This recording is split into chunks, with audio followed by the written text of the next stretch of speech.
আমরা আমাদের কওমি ধারার মধ্যে এখন দেখতে পাচ্ছি ব্যাপকভাবে তরুণ আলেমরা বিদেশমুখী হয়ে যাচ্ছে। কেন? শিক্ষকদের মর্যাদা ও জীবনযাত্রার মান যতদিন উন্নত না হবে ততদিন পর্যন্ত আপনি শিক্ষা ব্যবস্থার যতই উন্নয়ন করতে চান স্বপ্ন স্বপ্নই থেকে যাবে, এটা কখনোই বাস্তবসম্মত হবে না। আমরা আমাদের কওমি ধারার মধ্যে এখন দেখতে পাচ্ছি ব্যাপকভাবে তরুণ মেধাবীরা শিক্ষকতা করা থেকে আগ্রহ হারিয়ে ফেলছে। আমাদের সিলেটের দৃশ্য যদি বলি, গণহারে তরুণ আলেমরা বিদেশমুখী হয়ে যাচ্ছে। কেন? সে যখন দেখে আমি শিক্ষকতায় গেলে আমার নুন আনতে গেলে পান্তা ফুরাবে এমন এক অবস্থা, বেতনের পরিমাণও কম থাকবে, আবার 6 মাস 1 বছর বকেয়া থাকবে, সে চিন্তা করবে আমার কি দরকার এটার পেছনে ছুটে জীবনকে শেষ করা, আমি এর চাইতে বিকল্প কিছু ভাবি।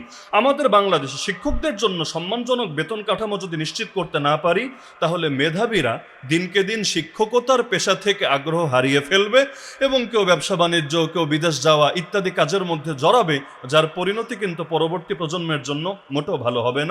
আর পদ্ধতিগত নিয়োগের ক্ষেত্রে একটা পরিবর্তন আনা দরকার।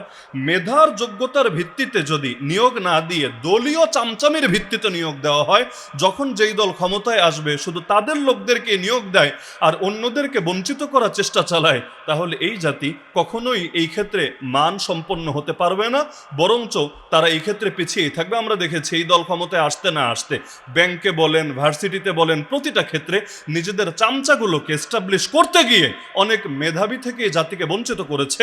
এমন এমন লোককেও তারা দায়িত্ব থেকে সরিয়ে দিয়েছে যারা বাংলাদেশের জন্য একটা নেয়ামত ছিল, রবের বিশেষ নেয়ামত ছিল, যাদের কদর করা দরকার ছিল।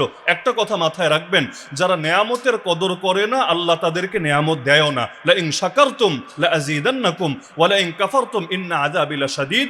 যদি তোমরা কৃতজ্ঞতা আদায় করো আমি আল্লাহ নেয়ামত বাড়িয়ে দিব, আর যদি অকৃতজ্ঞ হও আমার আযাব কিন্তু বড় ভয়ঙ্কর। সুতরাং এ সমস্ত দলের চাটুকারিতা ছাড়েন, সব জায়গায় দলীয় প্রভাব বাড়ানোর এই চেষ্টা ছাড়েন, না হলে এক সময় মেধাবীরা খুঁজে পাবেন না, প্রতিটা ক্ষেত্রে লোকই খুঁজে পাবেন না, তখন এই দলীয় চামচারা আপনাদের পতন আর ঠেকাতে পারবে না। আর আজকে সর্বশেষ পয়েন্ট হলো আমার, শহর এবং গ্রামের শিক্ষা আর পাশাপাশি জেনারেল এবং মাদ্রাসা শিক্ষার বৈষম্য কবে দূর হবে একমাত্র আল্লাহই ভালো জানে, আমরা জানি না।